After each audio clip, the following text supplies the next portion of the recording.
Welcome back guys. As you can see and as promised in the last video, we got ourselves a Z4 M40i. So what we are going to do with the car, we're going to measure it in stock and with the tune on our dyno, and of course we are going to measure 100 to 200 times on the Autobahn in stock and with the tune. So let's start.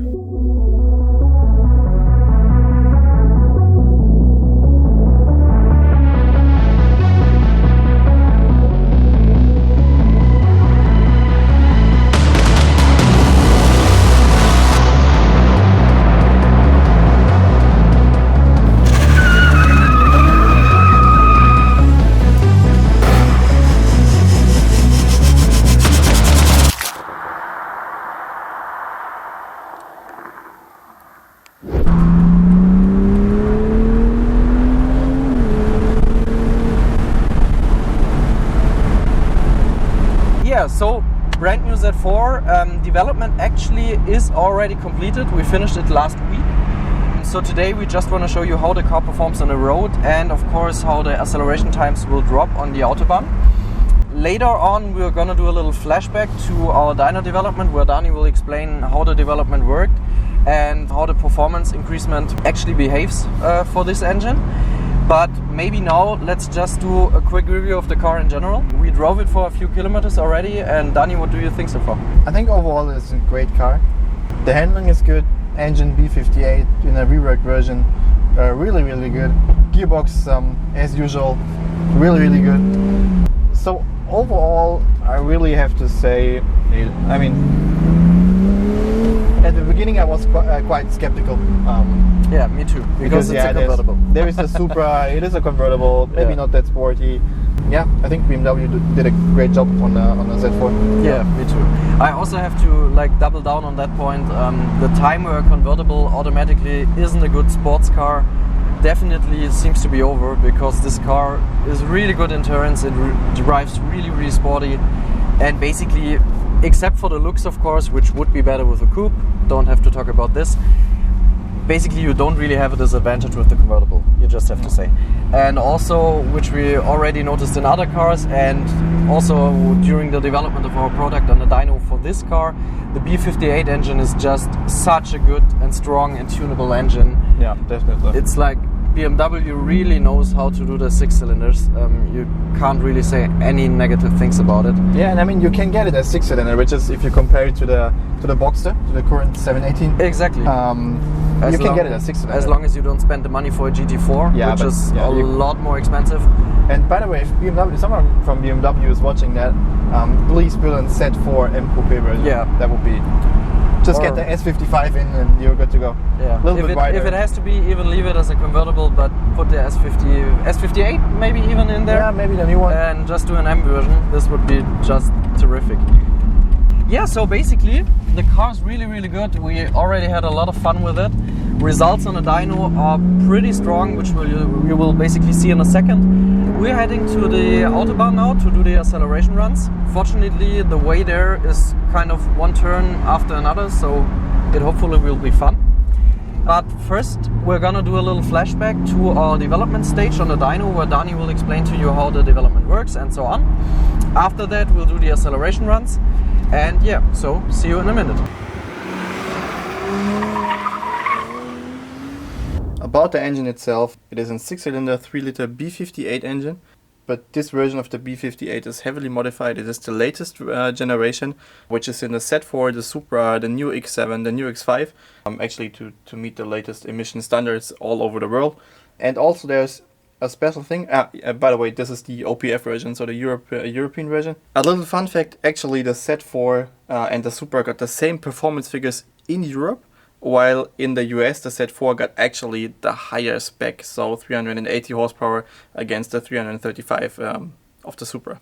So guys, which car would you prefer, the Supra or the Z4? We're gonna put up a poll somewhere in the video, so just click it and tell us which car you like more. Maybe you can watch the video until the end to see which car you actually would prefer.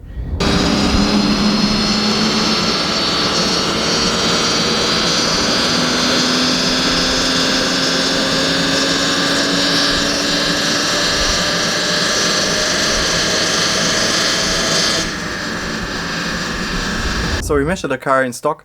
Here you can see the chart.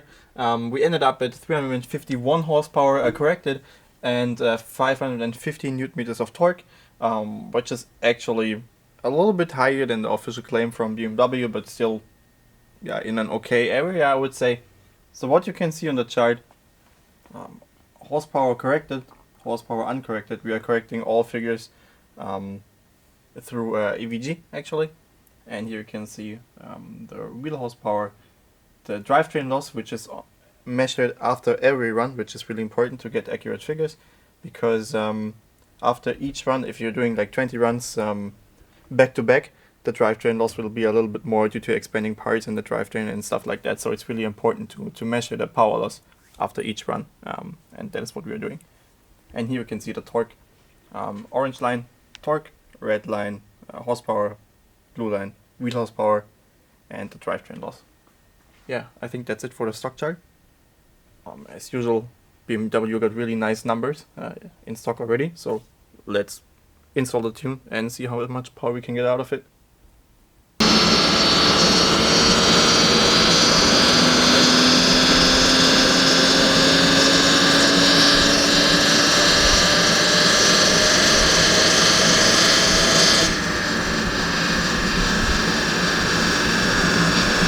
So obviously we finished the development a couple of days ago already.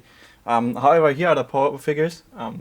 403 horsepower and 680 newton meters of torque, which is around 100 newton meters more than stock, and a really nice performance gain in horsepower as well. As you can see, again, orange line is torque, red line horsepower, blue line wheel horsepower, green line is the power loss again.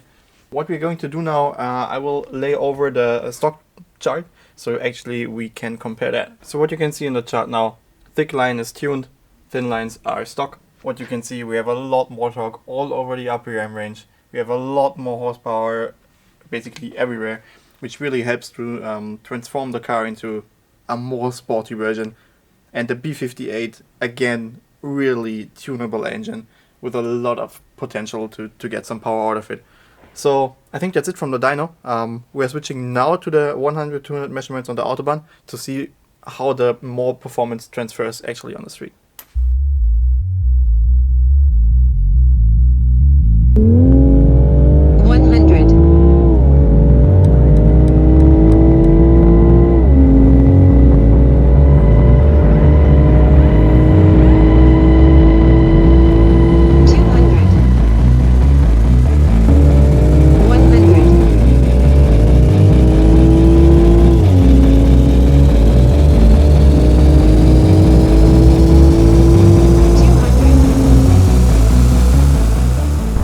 So tuning measurement is done, and actually we were a lot faster than expected. We got a 9.6, which is kind of crazy. I think this is a delta of 2.3 seconds to stock, which is like, except for some absurd cars like our G500, this is like one of the biggest deltas we ever had. I think it's like really fast. B58, pretty nice engine to tune. Absolutely. Even in the latest version, which is slightly modified if you compare it to the older generation, but it stays a perfect engine to tune, I would say. I mean, we said it before, times around 10 seconds would be good. We are now at 9.6, which is quick.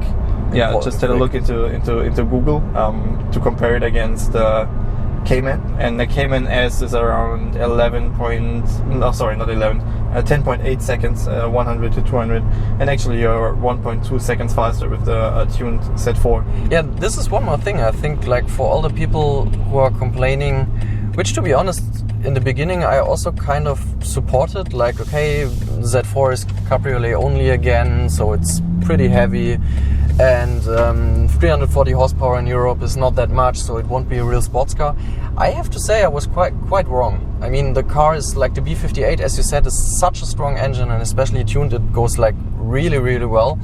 And also the times where a cabriolet couldn't perform in turns is also over. So it's really sporty. It has a really good handling. So basically, it's a full-blown sports car with a really tunable, very good engine. And if you think about all this, even the price point isn't that bad. I think it's a really good car, and I would be really happy to have this as a daily driver, which I can't say about a lot of cars. Also, very interesting how the new Supra will perform. I think it's pretty sure to say that we will have this later this year, sometime around. It should be lighter because it's a coupe. It has the same engine. So basically, I think it's safe to say that even the new Supra again is quite a tunable car. It is definitely, and a lot of people are complaining about Supra got a BMW engine, but I don't think that's a bad thing. Yeah, me too. And I'm pretty sure I'm allowed to say we worked on a Supra already, but not in Germany.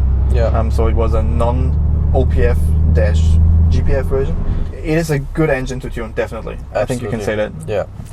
Okay, so guys, this was it for the Z4. In the upcoming weeks, there will definitely be a video which some of you guys, or basically a lot of you guys, requested. There will be one video where we explain in detail how our dyno works, what values on a chart mean what exactly, so you can really get an understanding of how a dyno works. So this will be one of the next videos. And also one more thing, we will get another pretty quick BMW the next week. So it stays interesting. Stay tuned. If you like the video, leave us a thumbs up, subscribe to our channel, and of course, if you have any questions about the video or about this car in specific, just write us a comment. As always, we'll try to answer them as fast as possible, and see you in a few weeks.